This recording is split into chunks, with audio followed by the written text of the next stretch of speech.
Halo, Assalamualaikum warahmatullahi wabarakatuh. Terima kasih teman-teman telah mengunjungi channel saya. Semoga teman-teman hari ini dalam kondisi sehat dan bahagia.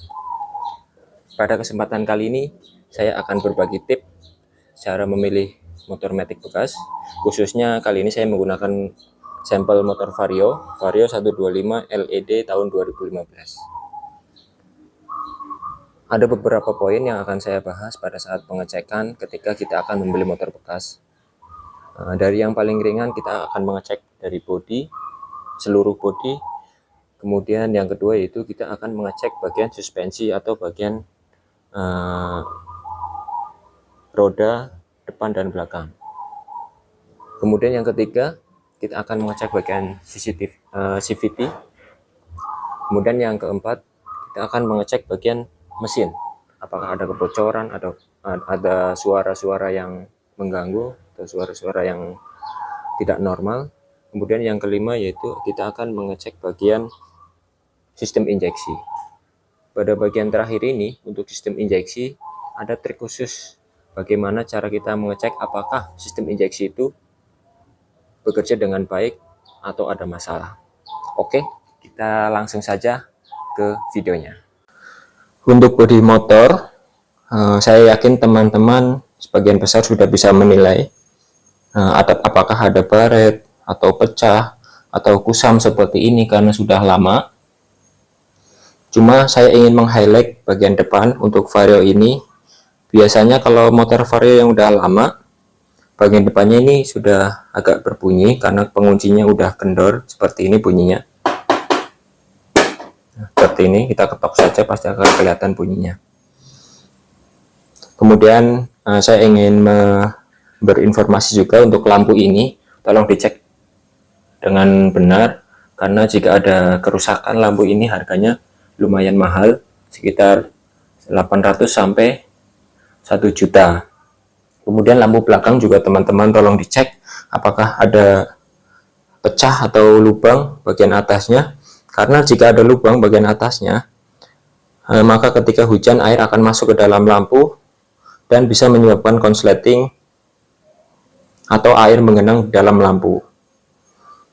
Kemudian bagian yang kedua yang akan kita cek yaitu suspensi. Untuk suspensi kebetulan untuk motor ini suspensinya sudah diganti, tidak orisinil. Untuk orisinilnya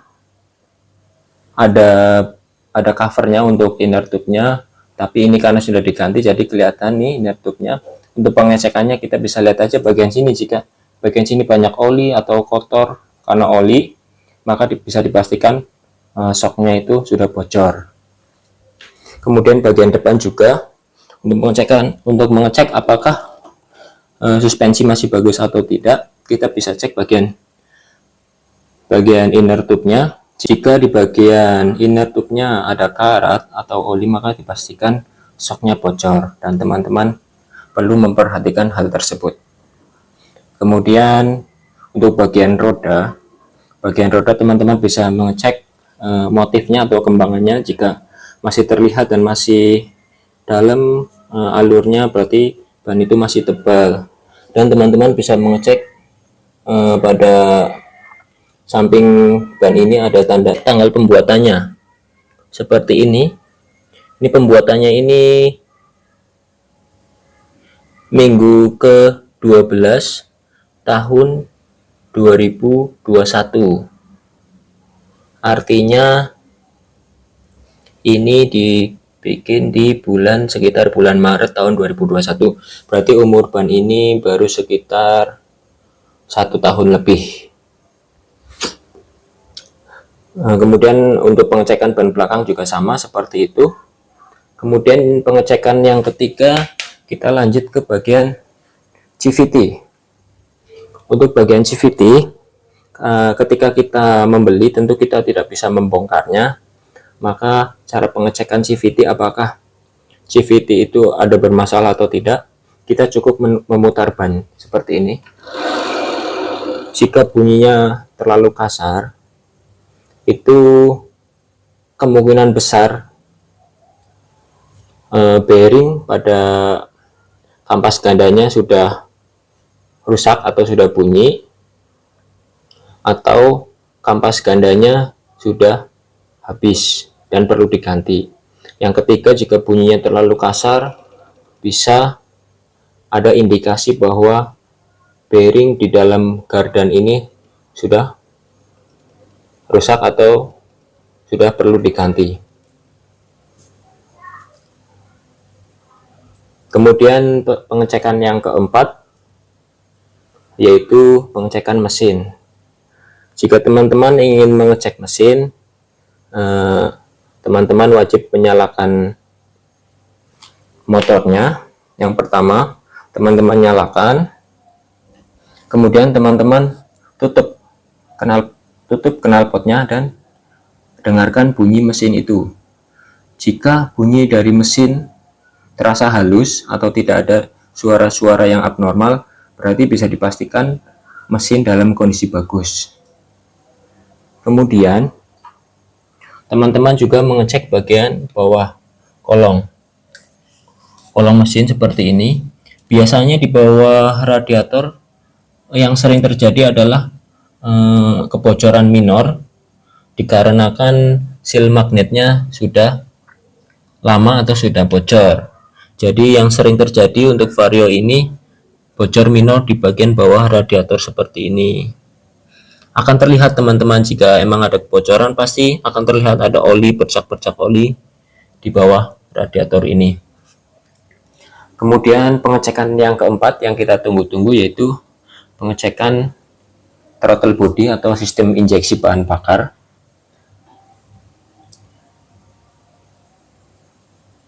Teman-teman bisa melihat di dalam situ ada throttle body. Kotor, ini agak kotor ya throttle body. Jadi teman-teman ketika mengecek sistem bahan bakar ini, teman-teman wajib menyalakan motornya ini. Kita nyalakan, kemudian kita gas secara spontan.